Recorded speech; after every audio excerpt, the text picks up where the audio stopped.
Hello, everyone. Welcome to another Journey to Authentic Living podcast. This is Success Mindset Coach Sandra, and thanks for tuning in. Let's briefly talk about how texting and emotional intelligence don't mix. This podcast was inspired by several of my clients and friends where the discussion of texting and misunderstandings come into play. Many people have been complaining about feeling very stressed about this whole texting and the responses and how to convey what they're trying to say and all of this stuff. And how people can become overly sensitive and take words the wrong way or vice versa. And how we also can unintentionally perhaps sound rude or insensitive. The bottom line is texting is not a substitute for real conversation. And this is vital to remember when we are interacting on all these social media platforms, Facebook, Instagram, etc., and even emails, to be quite frank. I remember an age prior to texting, and so I have to say that it's become pretty dicey today. People are less inclined to pick up the phone and just have a quick conversation or even dedicate and invest time in an actual voice conversation. Now, I use a lot of chatting and texting for my business because Journey to Authentic Living is a business. And I have a lot of people private message me with questions and or with just maybe information in general and so forth. And sometimes, you're chatting there and you're having a conversation, but you don't know this person from Adam and they don't know you from Adam. It occurred recently that someone privately text messaged me, and actually it became a little uncomfortable, I have to admit. It's not the first time that feeling uncomfortable has occurred, and I'll tell you what made me feel uncomfortable. And that is that this person was really sort of analyzing my every word and trying to find a lot more meaning than what I was saying. And actually, when I use the word accusation, I don't mean necessarily also in an aggressive way, but accusation could be, for example, when you say to somebody, don't be angry, or, you sound like you're getting upset or something like this, right? Which brings me to something very important, which our projections. We all project, even when we meet people in person. We're trying to understand how they're speaking to us and all that. We're never really going to get rid of projecting on other people, but what we can do is self-regulate. And let me just remind all of you that projections, I'm just going to give a very simple description or describe projections, and it's basically making an assumption.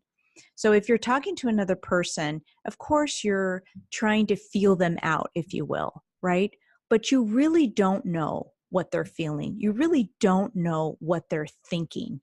I mean, this is really the truth. You can have very good intuition.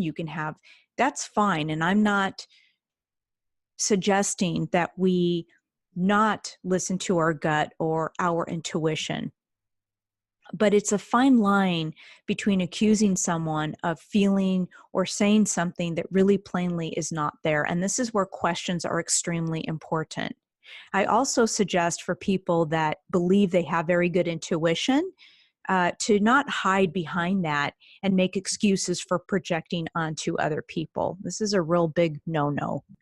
Assumptions can really get us into trouble, and it's a sure way to create divisive behavior or talk.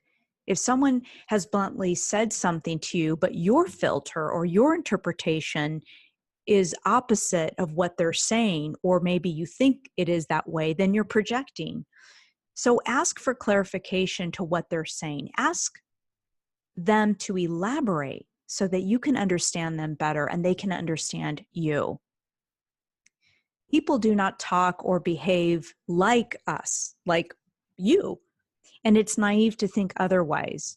And just because we think we come off with a lot of clarity or we've said something, not everyone is going to understand it.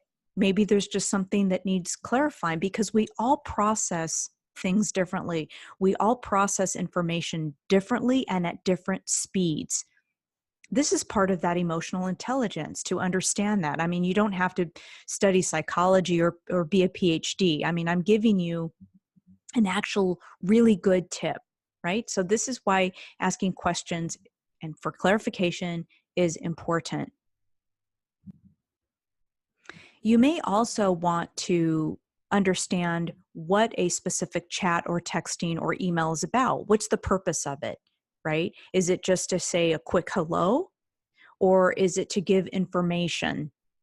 So it's important to kind of have that in mind so that we don't set ourselves up for all these expectations, for example. Sometimes it's occurred where we just want to say to someone, hey, I'm just thinking about you, and want to say hello. And then it turns out to be a longer chat, which is totally fine because if you have the time, but sometimes we don't.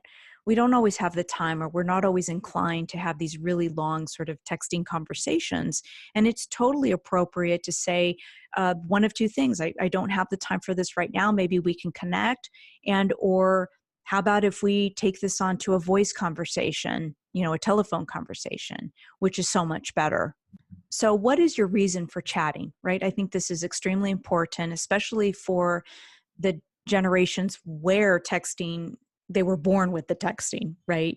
But it's extremely important because this sets the tone as well of what is to be expected or not.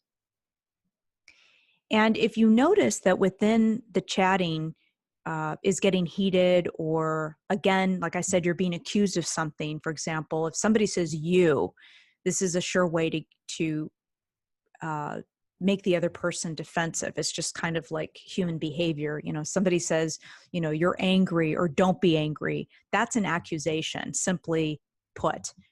And what we want to do is, if we indeed want to have clear communication, good communication, healthy communication, we want to remove ourselves from this kind of talk. We want to be more inclusive. We want to be able to ask questions for clarification. Not only does the other person feel met in this way, but we also feel much better. And there's less misunderstanding with this kind of conversation, or this kind of inquiry, if you will. Humor also is a big one, especially if it's sarcastic or dry. Unless you know someone really, really well and you chat with them like incessantly and you've gotten to know them, I wouldn't say stay away from humor, but I would be very careful. So let me give you an example. It's happened where I've actually chatted with people that I've known, but there's a conversation prior to that, or a texting prior to that, that has a more serious tone.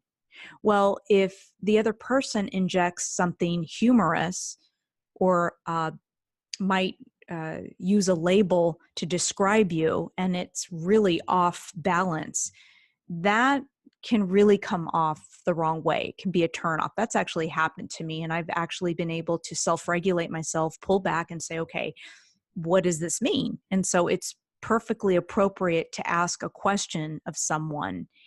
And if that person doesn't understand that, then maybe they're not made to be friends with you. Maybe you want to be aware of that, because there is a give and take in friendships and in all relationships that we create. We all need to be respectful of each other. And there are misunderstandings, and we need to clarify that. So I would really be aware of the kind of humor we're injecting, especially in a serious conversation. And again, I would reserve any serious or more serious conversations to voice.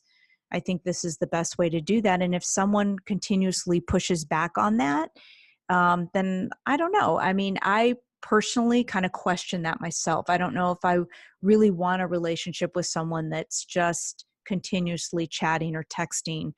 Another thing about me is that it took me a while to understand that I'm not someone who can engage in these really long chatting conversations. It strains my eyes, to be honest with you, and like my neck starts hurting. And I just simply like to have a conversation, a voice conversation with another person. I know that sometimes I have crossed my own boundary on that, and sometimes it is appropriate. But most times I think that voice is the best way. Either meet on Skype or WhatsApp, or just phone. Okay, everyone, I hope this podcast has been helpful. And in the meantime, I'm encouraging you to live authentically. Take care.